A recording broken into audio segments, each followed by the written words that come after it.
Meus irmãos, eu tenho uma palavra muito forte para o nosso coração essa noite.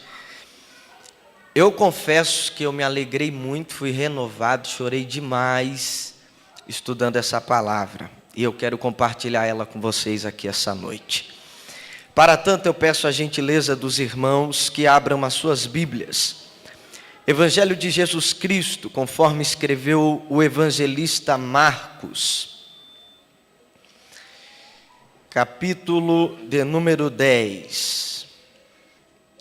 Evangelho de Jesus Cristo, conforme escreve o evangelista Marcos, capítulo de número 10, segundo o Evangelho no Novo Testamento. Aqueles que encontraram, localize por favor o versículo de número 17. Marcos, capítulo de número 10 e o versículo de número 17. Essa noite eu desejo pregar sobre Jesus, o rico e a eternidade. Quem encontrou com o sinal poderia dizer: eu achei. Diz assim a palavra do Senhor: pondo-se Jesus a caminho, correu para ele um homem que, ajoelhando-se, perguntou-lhe: bom mestre, que farei para herdar a vida eterna? Respondeu-lhe Jesus: por que me chamas bom? Ninguém é bom senão um só, que é Deus. Sabe os mandamentos: não adulterarás, não matarás, não furtarás, não dirás falsos testemunhos, não defraudarás a ninguém, honra o teu pai e a tua mãe. Ele respondeu: mestre, tudo isso tenho guardado desde a minha mocidade. Jesus, olhando para ele, o amou e disse: falta-te uma coisa. Vai, vende tudo o que tens, dá aos pobres e terás um tesouro no céu. Então vem e segue-me. Mas ele, contrariado com esta palavra, retirou-se triste, porque possuía muitas propriedades. Então Jesus, olhando ao redor, disse aos seus discípulos: quão dificilmente entrarão no reino de Deus os que possuem riquezas. Os discípulos se admiraram dessas palavras, e Jesus tornou a falar, dizendo-lhes: filhos, quão difícil é para os que confiam nas riquezas entrar no reino de Deus. É mais fácil passar um camelo pelo fundo de uma agulha do que entrar um rico no reino de Deus. Eles se admiraram ainda mais, dizendo entre si: então, quem poderá salvar-se? Jesus, porém, olhando para eles, disse: para os homens é impossível, mas não para Deus. Para Deus, todas as coisas são possíveis. Então Pedro começou a dizer: nós tudo deixamos e te seguimos.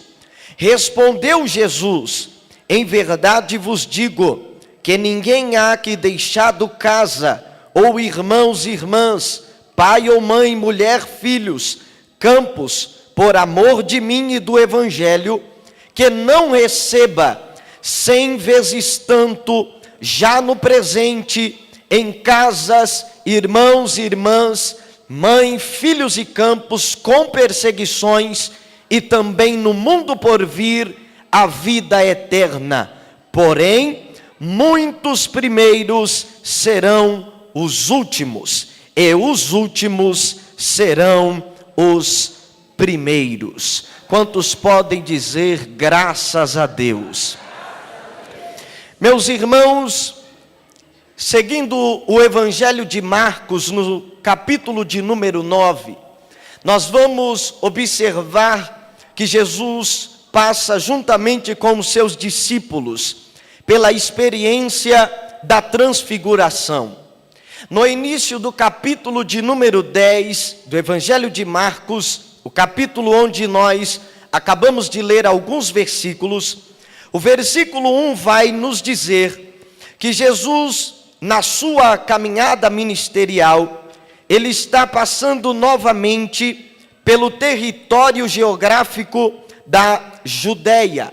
Ali, Jesus retoma os seus ensinos da última vez que havia passado e está ali ensinando as pessoas.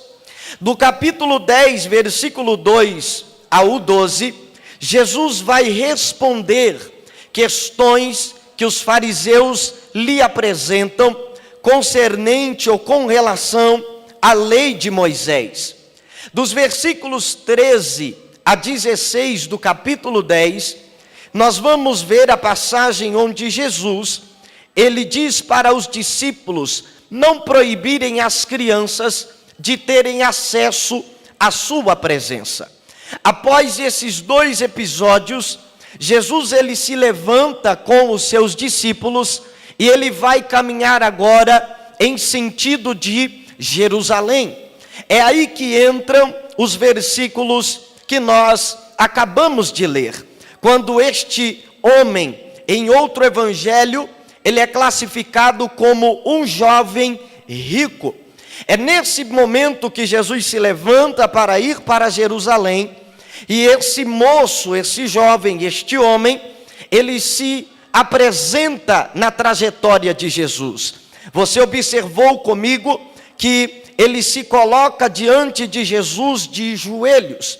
E a primeira coisa que nós podemos observar é que este homem, ele chega na pessoa certa, porque ele se aproxima de Cristo. Ele se apresenta com uma pergunta que também é certa. Ele recebe uma resposta que é certa. Mas como nós vimos na conclusão, ele toma uma atitude errada.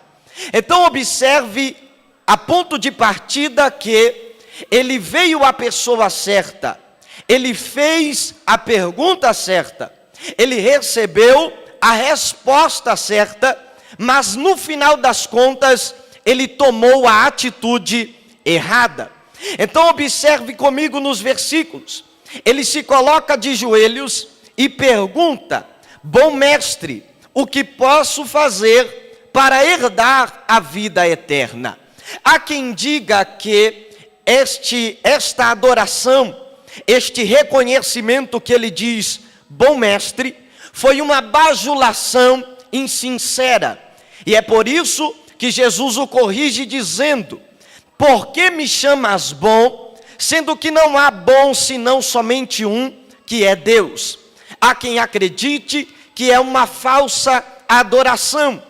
Há outros que dizem que na verdade quando Jesus diz, por que me chamas bom, Jesus está querendo passar àquele jovem que ele diminuísse a sua empolgação, que ele diminuísse a sua emoção e prestasse bem atenção no que ele estava perguntando. Então, na verdade, não é que Jesus não recebe a adoração, o reconhecimento, porque ele era Deus, ele foi Deus e é Deus.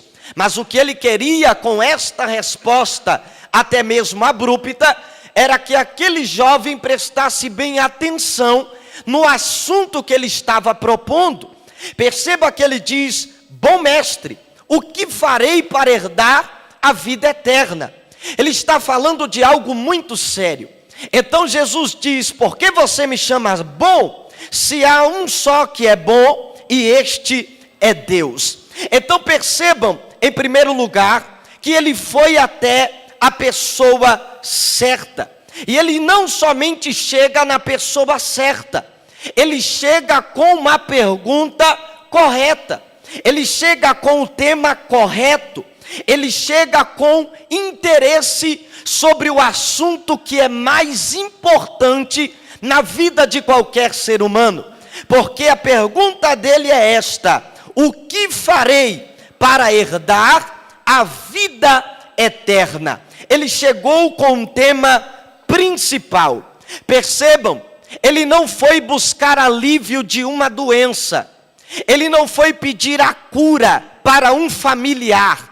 Ele não foi pedir para Jesus um benefício material, nem algum tipo de status social. Ele chega a Jesus e pergunta: o que eu posso fazer para conquistar, para ter acesso à vida eterna? Muita gente passou na vida de Jesus. Muitas pessoas passaram pelo ministério de Jesus. Pessoas que perguntaram e também responderam as perguntas de Jesus. Mas este jovem aqui, ele é uma das pessoas que conseguiu fazer uma das perguntas mais importantes que Jesus ouviu no seu ministério. E a pergunta dele foi esta: o que eu faço para herdar a vida eterna? Mais interessante ainda é que ele faz esta pergunta correta, uma pergunta super relevante.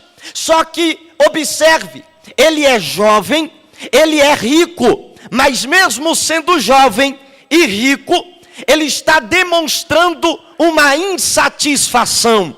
Ele está dizendo: Senhor, eu sou jovem, estou no ápice da minha juventude, eu tenho muitas propriedades, sou rico, mas ainda assim na minha alma há algo que falta. Eu sinto um vazio e tenho certeza que este vazio é porque eu ainda não conquistei aquilo que é eterno. É invisível, mas real. Ele é jovem, ele é rico, mas está demonstrando a sua insatisfação com a vida.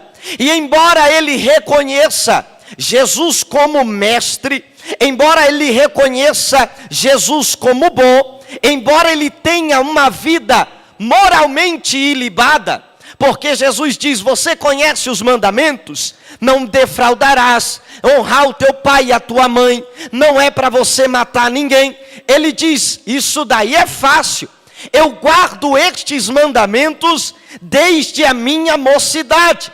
Só que perceba, mesmo ele reconhecendo a Jesus e tendo uma vida moral ilibada, esta vida que ele tinha só satisfazia a sua aparição diante dos homens. Espiritualmente ele sabe, ele sente que algo está faltando. Então ele já fez a pergunta certa, ele já perguntou para a pessoa certa. Só que no versículo de número 21, é muito lindo esta expressão: Jesus, olhando para ele, o amou. Olha que coisa maravilhosa. Ele chegou com a pergunta certa, para a pessoa certa. Tinha uma vida moral ilibada, mas isso não lhe era suficiente. Então ele diz: Senhor, o que eu faço para herdar a vida eterna, sendo que desde a minha juventude eu guardo os mandamentos? Aí Marcos, ele dá essa descrição: Jesus, olhando para ele, o amou. E após esta descrição que Marcos nos dá, é a nossa primeira lição para esta noite. Embora Jesus tenha amado a vida daquele moço, a palavra veio, a resposta veio, e a resposta que Jesus deu era a resposta certa. Ele já tinha chegado na pessoa certa, com a pergunta certa, e agora ele vai receber a resposta certa. Observe comigo o versículo 21, palavras de Jesus ao coração. Jesus disse: falta-te uma coisa.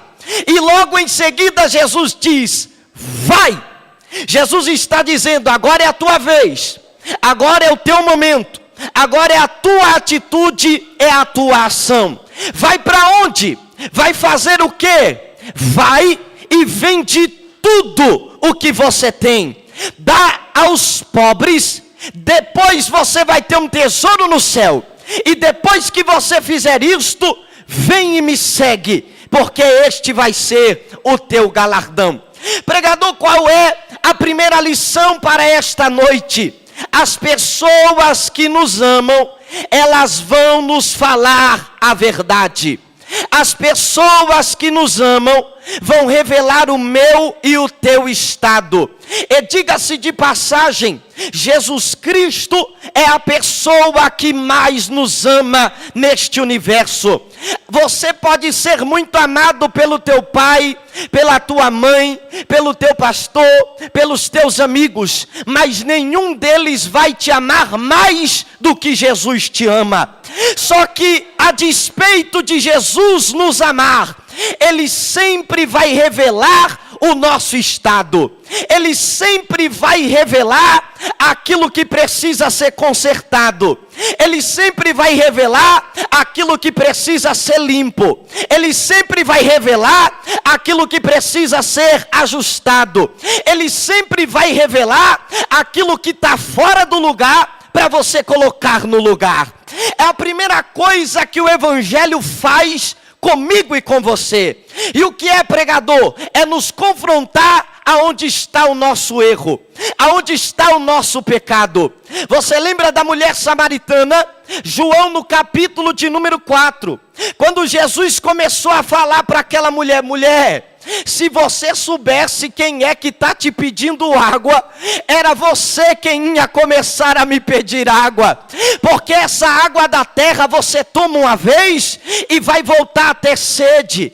Tudo dessa terra não satisfaz a alma de vocês, mas a água que eu tenho para te dar, ela vai jorrar uma fonte dentro da tua alma e vai jorrar para a vida eterna. Aí ela olhou e disse: Senhor, então me dá dessa água. Eu quero o Evangelho. Eu quero algo que satisfaça a minha alma e o meu espírito. Jesus olhou para ela e disse: já que você quer o Evangelho não começa com a vitória. O Evangelho começa com o arrependimento. Começa arrumando aquilo que está errado na tua vida. Como assim, Senhor? Já que você quer o que é espiritual, vai para a tua casa, pega o teu marido que não é teu e traz ele para você ouvir o Evangelho. Por que, Senhor? Porque antes de eu entrar na tua casa, eu vou acertar você primeiro.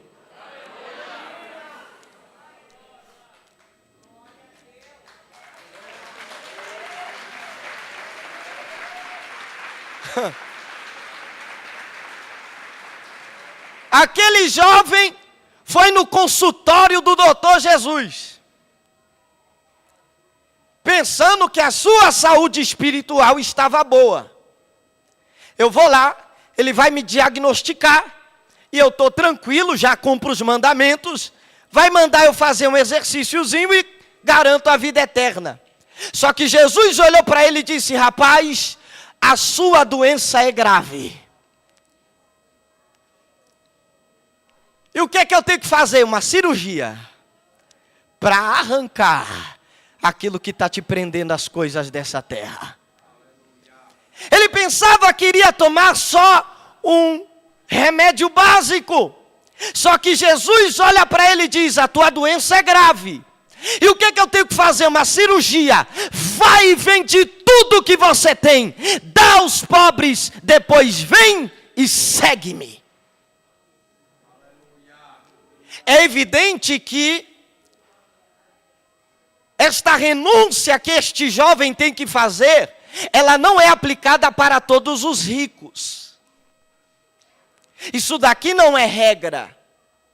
Só que neste caso, era necessário esta renúncia.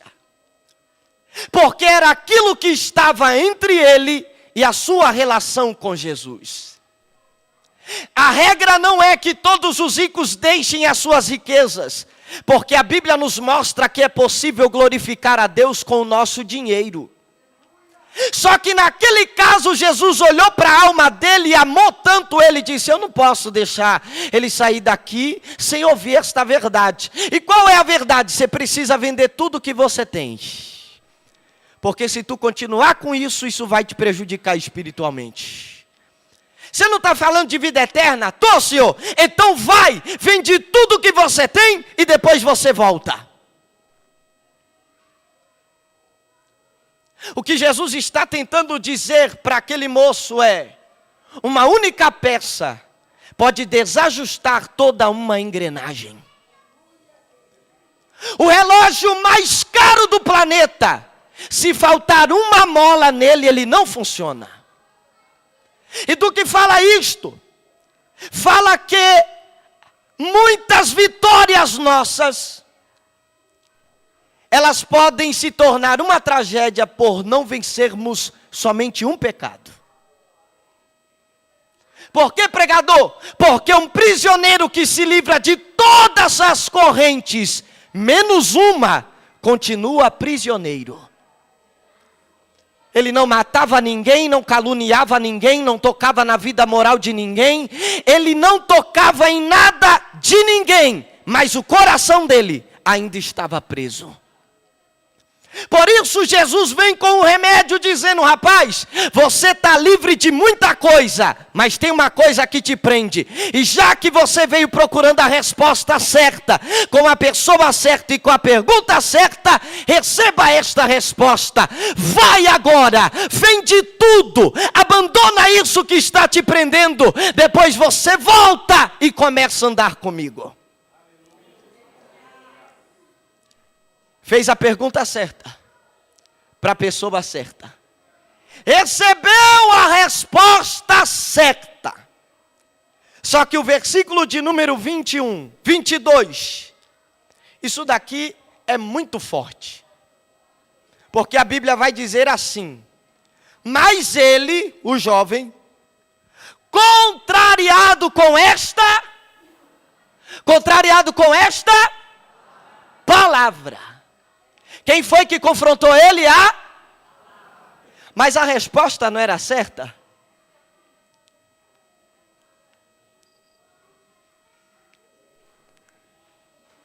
Nem sempre a resposta certa vai te favorecer.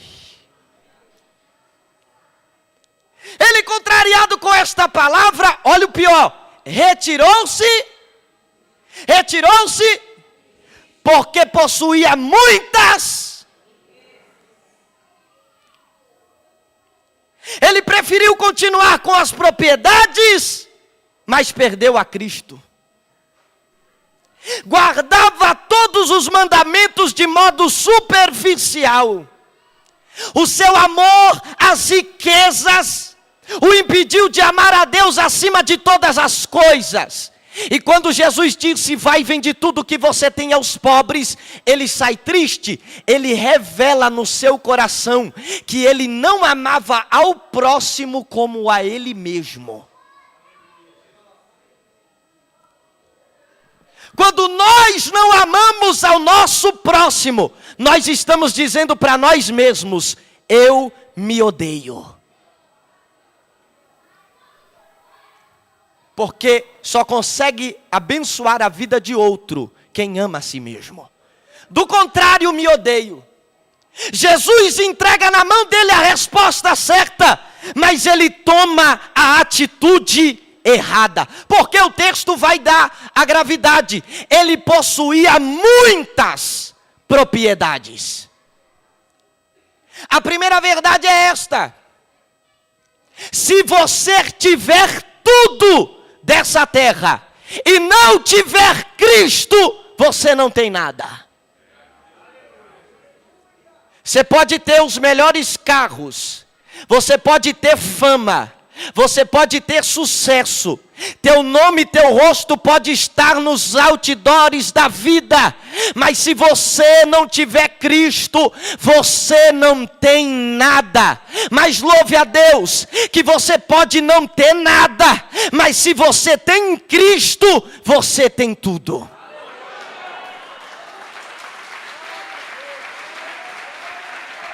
Pregador, eu não tenho casa própria, mas tem Cristo, você tem tudo. Pregador, não tem o carro do ano, mas tem Cristo, tem tudo. Pregador, não tem uma vida financeira estável, mas tem Cristo, você tem tudo.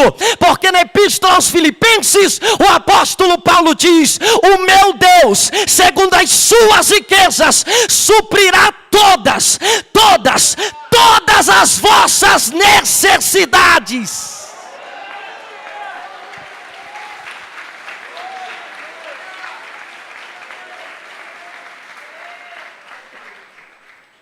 Se você der tudo para os teus filhos e não der Cristo, você não deu nada. Se você dá tudo para a tua esposa, para o teu esposo, mas para o seu esposo e não dá Cristo para ele, você não deu nada. Richard Baxter disse: se nós pregarmos somente Cristo para o povo, teremos pregado tudo a eles. Diga para quem está do seu lado: Cristo é tudo o que nós precisamos. Agora preste bem atenção. Todos nós, sem exceção, temos algo na nossa vida que tenta ficar entre nós e o Cristo. Sempre há na minha e na sua vida algo que tenta nos impedir de nos aproximarmos mais do nosso Senhor Jesus. Na vida daquele moço era o seu dinheiro, as suas riquezas, mas todos nós, como ele, temos algo entre nós e o nosso Cristo. Um pecado, uma pessoa, um negócio que nos impede de nos aproximarmos dele. Aí, meditando nisso, que o Espírito me fez pensar: como é que você trata as coisas que tentam ficar entre você e Jesus? Porque aquilo que tenta te afastar de Cristo está tentando te matar espiritualmente. Tudo aquilo que tenta te afastar de Cristo, o dono da vida, aquele que perdoa, aquele que dá graça, aquele que cura, aquele que levanta, qualquer coisa que tenta ficar entre você e Cristo, está tentando te matar espiritualmente. Como é que você tem tratado? Por que, pregador? Porque a missão do crente é tratar Cristo acima de todas as coisas. Não interessa se eu vou ser prejudicado ou não. O que eu não posso perder é a presença dele na minha vida. E hoje à tarde, meditando, Deus me fez entender aonde o jovem rico errou, Zaqueu acertou na veia. Porque Jesus disse: vai, vende tudo que você tem, desapega, renuncia àquilo que está te atrapalhando de me seguir. O jovem rico ouviu, ficou triste porque foi contrariado. Mas no dia que Jesus passou na casa de Zaqueu, Jesus nem pediu nada, nem falou nada. Jesus só pregou a noite toda. Quando Jesus terminou, Zaqueu olhou e disse: Senhor, eu aceito o Senhor. O Senhor é o dono da minha vida. E tem mais: se alguma coisa eu defraudei alguém, eu vou restituir. E tem mais: eu vou dar muito mais do que o que a lei está pedindo. Jesus olhou para Zaqueu e disse: pronto, hoje veio salvação a esta casa, porque eu vim para buscar e salvar aquele que se havia perdido.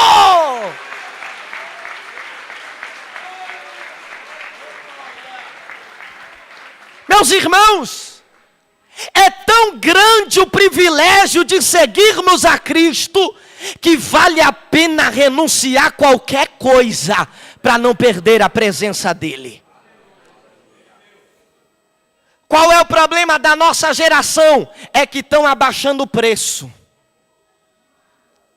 Eu sei que tem gente que fala por aí: irmão, a salvação é pela graça, Jesus já pagou o preço. Irmão, Jesus pagou o preço da salvação. A nós coube o preço das renúncias.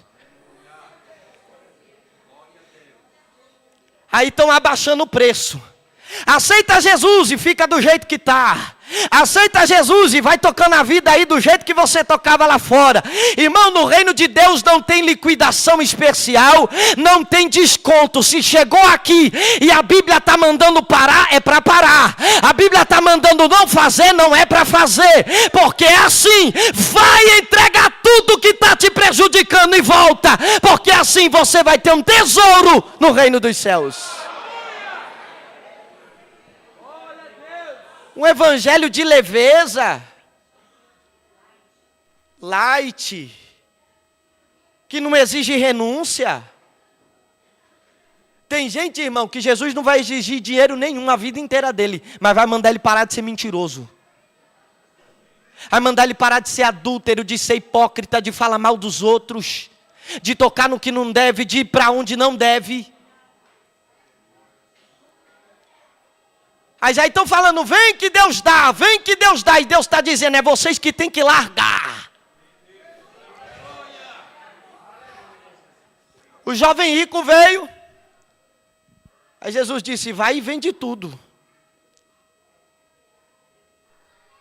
Só que olhando para esse texto aqui, o que a gente tem que entender? A questão central de todos esses versículos é a salvação. A salvação. Porque, pregador, observe, o texto vai falar várias vezes as expressões vida eterna, tesouro no céu. Jesus cita por 2 vezes, quão difícil é que aqueles que confiam em riquezas, que entrarão no reino de Deus. Aí Pedro mais à frente ele fala de salvação também, porque ele diz assim, então quem poderá salvar-se? Diga comigo, a questão principal é a salvação. Aí olha só olha o que Jesus diz. Lá na frente Jesus diz assim para Pedro, Pedro, quem renunciar por mim, por amor a mim, por causa do evangelho, a própria vida, se ele renunciar em diversas dimensões, ele vai ser abençoado não é só no porvir, 100 vezes mais no presente. Aí olha o que Jesus disse para ele, vai, vende tudo o que tens, dá aos pobres e terás um tesouro no céu. Essa é a bênção do porvir. Depois Jesus disse para ele, vendeu tudo e deu aos pobres, terás um tesouro no céu. Então você vem e me segue. Seguir a Jesus seria o receber 100 vezes mais nesta vida. Só que ele ficou triste porque a palavra não foi do gosto dele. É um problema, irmão, quando a gente não gosta da palavra só porque não é a palavra que a gente não queria ouvir. Então a questão principal aqui é a salvação. E esse jovem não entendeu que a vida eterna é um relacionamento com Cristo, Filho de Deus. Porque, pregador, quando você lê João 17:3, Jesus está orando pelos discípulos e diz assim, ora, a vida eterna é esta. Senhor, o que é a vida eterna? Que conheçam a Ti como o único Deus verdadeiro e a Cristo, a quem enviaste. A vida eterna começa quando o meu relacionamento com Cristo tem início aqui. Não pegou, né? Ele chegou e falou o que para Jesus? Qual foi a pergunta? Senhor, o que faço para herdar a vida? Aí Jesus deu o que ele queria na mão dele. Vem e segue-me, porque a vida eterna é essa, que conheçam a Deus como o único Deus verdadeiro e a Cristo a quem Ele enviou. Eu sou a vida eterna. Só que para me receber, tu tem que abrir mão de alguma coisa, e as tuas riquezas. Vai e vende tudo, porque a vida eterna é se relacionar com o Filho de Deus. Ele não percebeu que a vida eterna era se relacionar com Cristo. Aí Jesus, quando olha ele indo embora, Jesus aproveita a situação e diz, eu vou dar uma lição para os meus discípulos. Que gente, ó, atenção. Pois não, Senhor Jesus, o que foi? Quero ensinar um negócio para vocês. O que é? Quão difícil é um rico entrar no reino dos céus.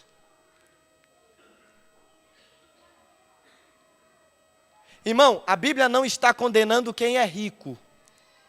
E a Bíblia não está dizendo para você, não busque riquezas. Jesus está dizendo, é difícil de um rico conseguir entrar no reino de Deus. Diga para quem está ao seu lado, você não é proibido de ser rico. Para ele, você não é proibido de buscar riquezas. Mas fala para ele, mas é difícil o rico entrar no reino dos céus. Quem foi que disse foi? Foi. Aí só para a gente raciocinar, o que a maior parte dos pastores e igrejas no Brasil está distribuindo para as pessoas? Eles estão distribuindo para o povo aquilo que dificulta eles de entrar no reino dos céus. Olha que coisa. O nível que a gente chegou está tão baixo que aquilo que pode me impedir de entrar no reino dos céus é o que mais estão me oferecendo. É na rádio, é na TV, é na internet. Deus vai te abençoar, Deus vai te prosperar. Só que Cristo ninguém fala. Aquele que pode suprir todas e vai suprir todas as necessidades, ninguém fala dele. Mas todo mundo fica entregando mamão para o povo. Aí Jesus olha, fala isso para os discípulos. Aí é interessante, Jesus diz assim, é mais fácil passar um camelo pelo fundo de uma agulha do que um rico entrar no reino dos céus. Aí o texto diz que Jesus olha para os discípulos e eles ficam assustados. Por quê? Porque o conceito judaico naquela época dizia, eles entendiam que quanto mais rico a pessoa fosse, ela não somente era abençoada materialmente, como para os ricos era mais fácil ter acesso ao reino de Deus. Quando Jesus olha que eles estão assustados, Jesus diz de novo, gente, é difícil um rico entrar no reino dos céus, porque ele confia nas riquezas. Que significa o camelo, o fundo da agulha. Naquela época tem duas interpretações. A primeira, já estou encerrando. A primeira interpretação era esta. Naquelas cidades haviam muitos muros e havia uma porta direta de comércio. Quando aquela porta fechava, só havia uma pequena porta numa parte da cidade, onde os camelos precisavam passar abaixados, porque ela tinha o tamanho e a estatura e a grossura somente de um homem. Então o camelo ele tinha que se abaixar e passar devagarzinho. Esta é a primeira interpretação. Mas acreditam que a segunda interpretação é a que Jesus quer dizer. Porque a palavra camelo e fundo de agulha, no original grego, ela tem uma conotação de um nó de um navio que não passa no fundo de uma agulha. Então, provavelmente o que Jesus estava querendo dizer, ele estava dizendo assim, gente, é mais fácil um nó de navio, de barco, passar no fundo de uma agulha, do que um rico conseguir entrar no reino dos céus. Por quê? Porque eles confiam nas riquezas. Frederick Sanders disse que Mamon é o maior senhor de escravos do mundo. Se tem alguém que tem escravo no planeta, no universo, é Mamon. Mayam Pirma chegou a afirmar dizendo, é difícil alguém possuir riquezas sem ser possuído por ela. Então Jesus olhando para os discípulos, ele diz assim, gente, como é difícil um rico obter a salvação. Por quê? Porque as riquezas trazem perigos. O primeiro perigo das riquezas, ela aprisiona o coração e a mente do homem. E Jesus mesmo disse em Mateus 6:21, onde está o vosso tesouro, é ali que está o teu. Aí Salomão deu um conselho em provérbio dizendo, guarda sobre todas as coisas o teu coração, porque é dele que saem as saídas da vida. A riqueza aprisiona a mente e o coração do homem. Jesus está dizendo, se o teu tesouro estiver nas riquezas da terra, você vai ficar como a terra. O segundo perigo das riquezas, elas trazem ilusão de uma falsa independência. Você lembra da igreja de Laodiceia no capítulo de número 3? De nada tenho falta, tudo eu tenho em abundância. Aqui a gente não precisa de nada. Deus mandou João escrever e falar para aquela igreja: avisa para eles que eles não passam de pobres, desgraçados, miseráveis, cegos e nus. Porque a riqueza traz essa sensação de uma falsa independência. Eu não dependo, eu não preciso. Por quê? Porque eu tenho, porque eu sou, porque eu faço. Terceiro perigo das riquezas: ela torna os homens egoístas. Ele não quer ajudar ninguém. Para ele, o que ele tem não é nunca suficiente. Já viu, irmão, quem tem dinheiro? Ele não quer ficar mais sem. Porque quanto mais chega, mais ele quer ter. Olha a condição do país que nós estamos. Milhões e milhões para um homem só. E milhares na miséria, na pobreza, na desgraça. Sem educação, sem segurança, sem comida na mesa. Por que, pregador? Porque a riqueza, ela faz o homem ser egoísta. Para ele o suficiente é sempre um pouquinho mais do que aquilo que ele tem. E quando eu estava meditando essa tarde, eu chorei muito. Por que, pregador? Porque enquanto eu estudava isso, a riqueza traz todos esses perigos. Mas sabe qual é o maior, pastor Avasti? Mateus capítulo de número 13, versículo 22. Jesus diz que o semeador saiu a semear e a semente caiu em várias terras. Só que umas das terras, a Bíblia diz que a semente é a palavra. Só que em umas das terras, a Bíblia diz que cresceu espinhos e sufocaram a semente. Quando Jesus dá a tradução do que é os espinhos, Jesus diz: os cuidados deste mundo e a sedução das riquezas sufocam a palavra. A riqueza prende o coração e a mente do homem, traz sensação de falsa independência, torna os homens egoístas. Mas a pior coisa que a riqueza pode fazer, ela sufoca a palavra de Deus. E Jesus na parábola diz: a palavra morre e fica infrutífera. A pergunta é: você possui o que você tem? Ou o que você tem possui você? As mensagens que nós estamos ouvindo, os hinos que nós estamos ouvindo, só estão falando que nós vamos conquistar essa terra. Você vai ter, você vai alcançar, Deus vai virar teu cativeiro, e Deus está dizendo: onde estiver teu coração, vai estar o teu tesouro. Se estiver na terra, tu vai ficar na terra. Mas se o teu coração está em algo espiritual, está em algo do céu, se prepara, porque você vai ter coisas da terra e vai ter coisas do céu.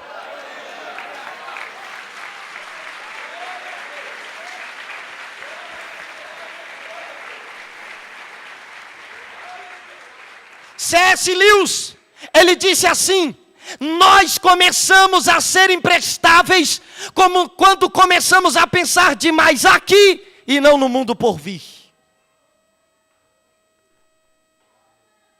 O diabo quer prender a nossa mente na terra. Quem está com a mente presa na terra, ele não ora direito. Quem está com a mente presa na terra, ele não ama a Deus direito. Quem está com a mente presa na terra, ele não serve a Deus direito. Quem está com a mente presa na terra, não serve a esposa, não serve os filhos, não serve a família, não serve a igreja direito. É só você olhar para o país. Quem está com a cabeça na terra vai desgraçando a vida e a vida de quem está perto dele. Aquele moço estava preso nas riquezas. Não é que ele tinha muitas riquezas, é que as riquezas dominaram ele. Mas esta noite eu vim dizer para vocês aqui esta palavra: enquanto sua cabeça estiver no céu e as coisas da terra não te prenderem, fica tranquilo. O que tiver preso, Deus vai soltar. O que tiver fechado, Deus vai abrir. O que você precisar, o céu vai te entregar.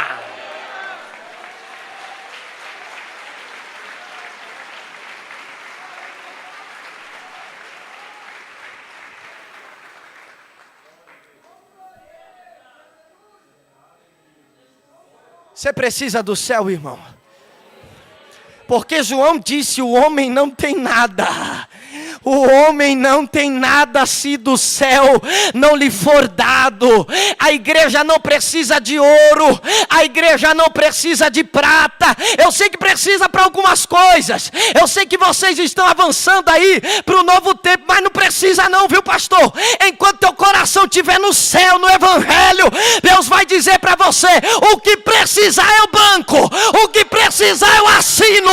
O que precisar, nem que eu tenha que virar terra, mas eu vou fazer para a glória do meu nome. Se preocupa com o céu. Se preocupa com a tua vida espiritual. Se preocupa com os teus momentos de oração. Se preocupa com a tua leitura da palavra. Vai trabalhando, vai avançando, mas não perca o céu de vista. Diga para quem está do teu lado: a eternidade vale mais. Diga para ele: a eternidade vale mais. Eu sei que você precisa de dinheiro, mas a eternidade vale mais. Eu sei que você quer mudar de casa, tá difícil lá, mas a eternidade vale mais. Eu sei que você não tem carro, também não tem, mas a eternidade vale mais. Você não tá com o sapato, com a roupa que queria, mas a eternidade vale mais. Você não tem o que quer, mas tem o que precisa. A eternidade vale mais.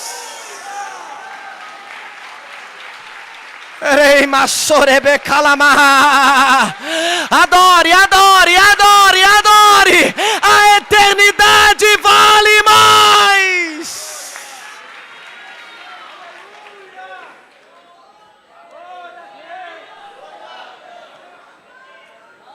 Eremaha sorebahaya.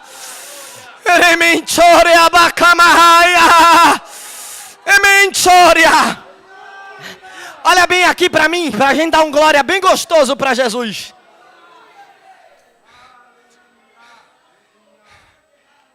Eu disse que as riquezas sufocam a... Jesus é o verbo encarnado. Jesus começa o ministério. Vai para o deserto. Aparece o tentador. Se és o Filho de Deus, transforma as pedras em pães. Aí Jesus vem e usa a... Está escrito.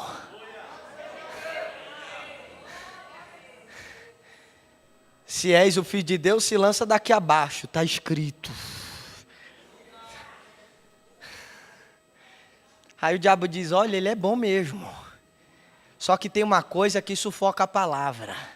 A Bíblia diz: e levou-o a um alto monte e mostrou para ele a glória dos reinos do mundo. Quando o diabo diz: essa é a última, duvida ele não cair. Qual é o homem que não cai diante de riquezas? Só que a palavra vai usar a palavra. Satanás, teu espinho de riqueza não vai ferir a semente da palavra. Não. Por quê? Porque está escrito. Não é mamão que merece glória. Somente ao teu Deus adorarás e prestarás a Ele culto. Pregador, não entendi nada. O diabo queria matar a palavra na vida de Jesus, mostrando as riquezas.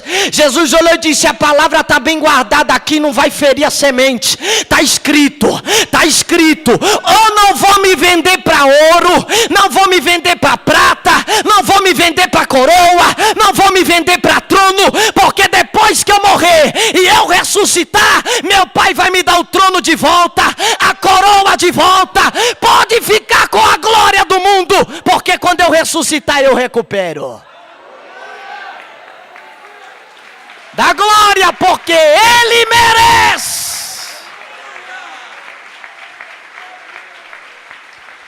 Você recebe uma palavra? Então recebe. Quando Jesus não deixou o espinho da riqueza matar a semente da palavra na vida dele, a Bíblia diz que o diabo foi embora. Diga comigo, o diabo foi embora. Aí a Bíblia diz o quê? Que quem chegou? Quem chegou? E os anjos vieram de onde? Deus está lhe dizendo: se as riquezas do mundo não ferir a palavra que Ele liberou sobre você, duas coisas vão acontecer. Eu já ouvi um aleluia aqui no altar. Qual é a primeira? O diabo vai ter que ir embora. Você não vai ser corrompido por causa do mamon na tua vida. Você vai comprar e vai pagar, porque Deus vai te dar graça. O diabo vai ter que ir embora. E essa noite eu libero isso sobre o teu coração, pastor William. O diabo não vai corromper teu coração com ouro e com prata. Você vai ter força para guardar a palavra. Sabe por quê? Porque quando o diabo for embora, é o céu que vai descer para servir. Quem recebe essa palavra, o céu vai descer para servir.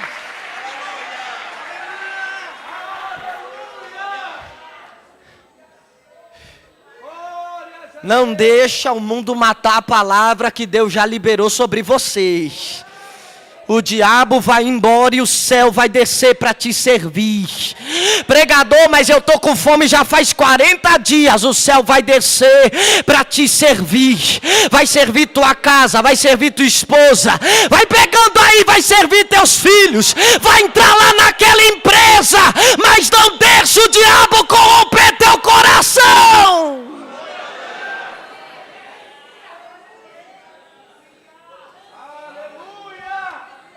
Aí Pedro levanta a mãozinha. Estou encerrando já. É que eu moro longe, né? Deixa eu pregar. Aí eu termino. Aí eu estou dentro do horário ainda. Pedro levanta a mão. E olha como nós somos.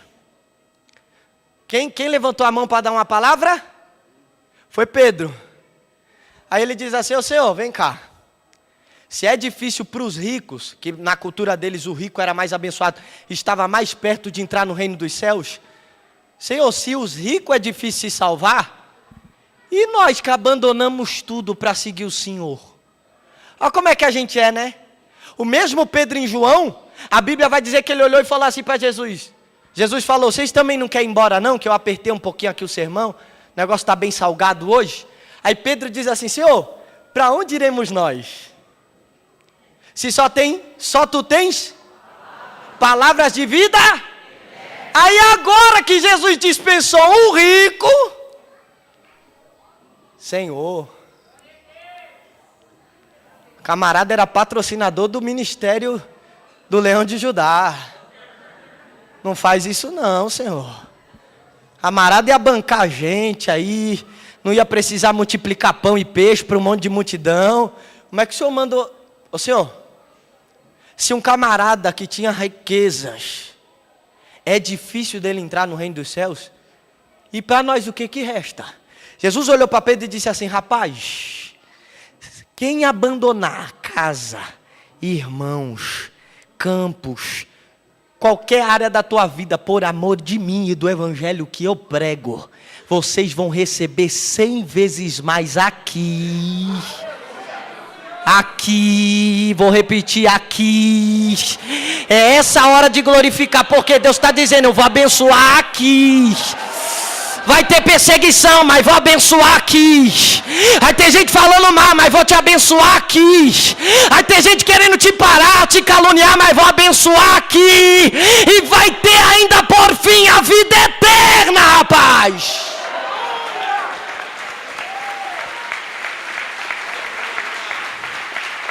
Diga para quem está do teu lado: Cuidado, o que você renunciou não foi à toa. O que você renunciou não foi à toa. Eu não sei qual foi o tamanho da tua renúncia, mas Deus está dizendo: eu vou te recompensar por cada uma delas. 100 vezes aqui e por fim a vida eterna. Por que, Senhor? Porque muitos dos primeiros aqui serão últimos lá. Mas você que está abrindo mão, está apanhando, está sofrendo, está nas aflições, está nas crises, está nos traumas. Senhor, eu estou como o último da fila, fica tranquilo. Porque quando a trombeta tocar, muitos dos últimos serão. Na hora que a trombeta tocar, a fila vira. Eu sei que tem gente que fala por aí: irmão, vai virar, a roda gigante vai virar. Não vai virar aqui não, irmão.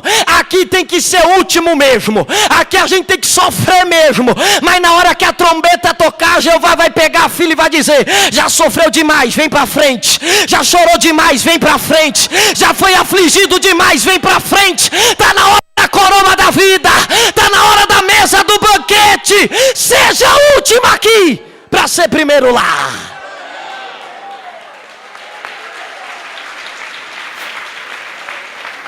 Eu encerro.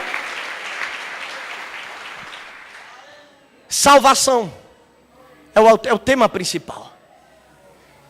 Só que Jesus está dizendo: a questão aqui, Pedro, uma das coisas que impede a salvação são as riquezas.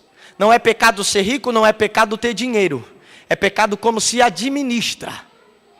Entendo o que eu estou pregando. Não estou pregando contra a riqueza não. Se tu é rico, seja rico. Se está buscando, vai em paz, Deus vai te abençoar. Mas toma cuidado. Até porque Paulo diz a Timóteo: aqueles que querem riquezas cairão em muitas tentações. Aí Jesus está dizendo: Pedro, uma das coisas que impedem os homens de serem salvos são as riquezas dessa terra. Por que, Senhor? Porque eles confiam mais nelas do que no Deus que pode salvar. Aí Pedro diz: Senhor, mas se ele não consegue entrar no reino, e nós, quem é que pode se salvar? Aí Jesus olha para ele e diz: Pedro, quem disse que depende de vocês? Salvação não depende de vocês, porque para os homens é impossível. Ouvi um glória aqui do lado direito. Aí Jesus diz: para os homens a salvação é impossível, mas não para Deus. Por que, Jesus? Porque para Deus nada, vou repetir até você entender: para Deus nada. Pregador, para mim é impossível, mas para Deus nada. Pregador, para minha casa é impossível, mas para Deus nada. Absolutamente para Deus nada é impossível.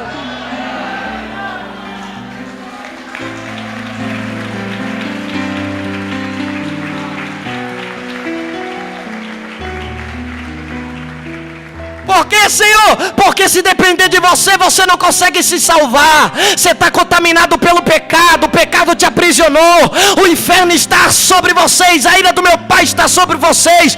Se depender de nós, a salvação que a gente precisa, nós nunca teremos. Mas Jesus olhou para Pedro e disse: a salvação não depende de vocês, depende do meu Pai. E para Ele nada é impossível. Qual é a questão, Senhor? A questão é confiança. Você crê? Eu creio. Então é salvo.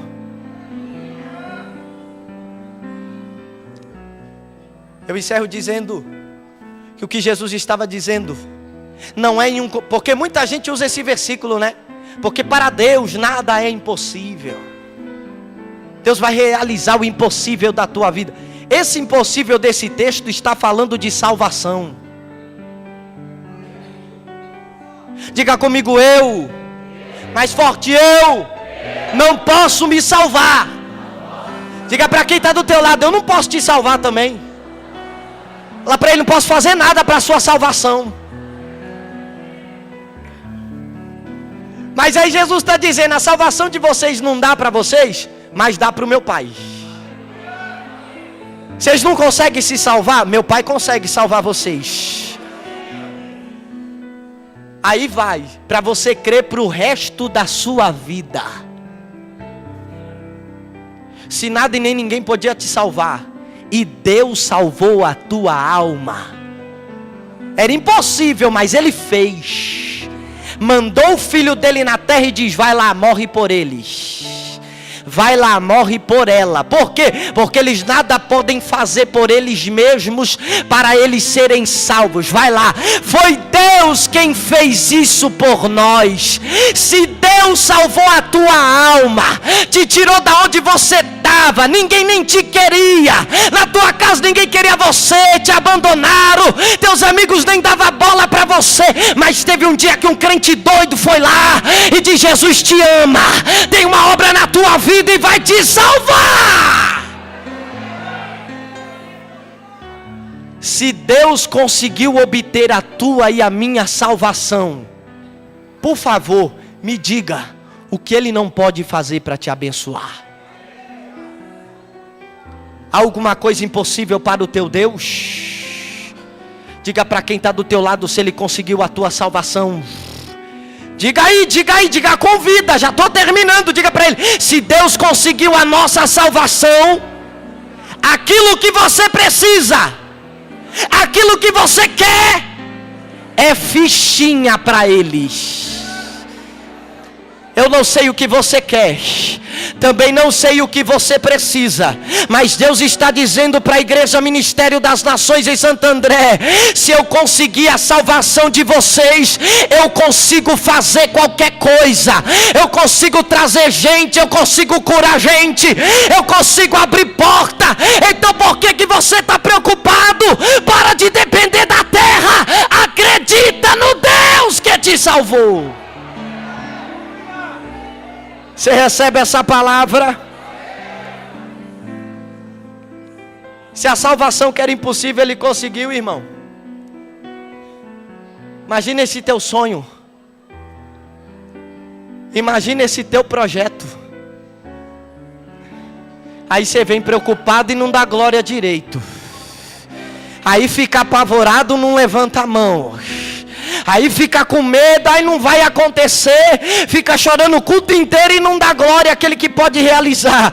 Mas Deus está te dizendo: confia, confia, confia, vai, confia. Tem gente confiando ali. Confia, confia da glória, confia da aleluia, confia, aplaude com vontade. Porque se eu conseguir tua salvação, eu vou realizar o que você precisa.